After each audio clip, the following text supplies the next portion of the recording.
पशिले लुटिले हाणिले घर भितरे पशि मारणास्त्र हाणी लुटि नेले लक्षाधिक टंकार अलंकार।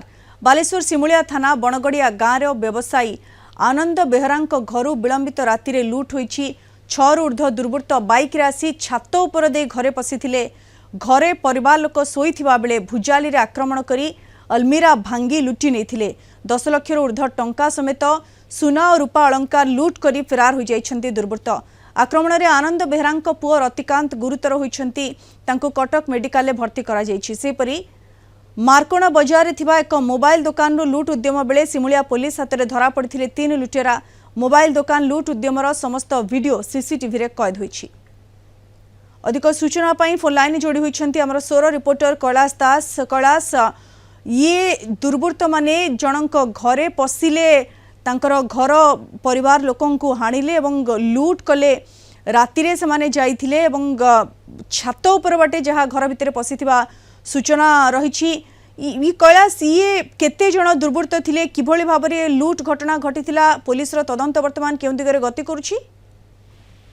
हाँ देखु एलिना जो दुर्वृत्त माने पशिथिले सिमुलिया थाना बाटी ग्राम बाटी बनगड़िया ग्राम में पशिथिले। से परिवार लोक शोते जेहेतु विलंबित राति से शोते घर छात पर पशिथिले। पशि से प्रथम से परिवार लोक समस्त मोबाइल को काबू करते। काबू कर मोबाइल सब काबू करते। काबू कला से आटाक करते। आटाक कर जेहेतु रतिकांत पुओ उठीला विरोध करता। एम कहीं निश्चित कर भुजाल आक्रमण करते। जेहेतु लोक मैंने भयभीत होते एपटे रतिकांत रक्ताक्त अवस्था पड़े समस्त परिवार लोक भयभीत होते। लुटेर माने अनायास लुट कर फरार होते। कैलाश, परिवार लोक कौन कहते केते जन दुर्वृत्त थिले एवं पुलिस रो तदंत वर्तमान केउ दिगरे गति करूछि? हाँ देखो एलिना जेहेतु परिवार को पता सूचना मिली जहाँ कहते 5 ରୁ 6 जन दुर्वृत्त पशिथिले और से गोटे कार आसते।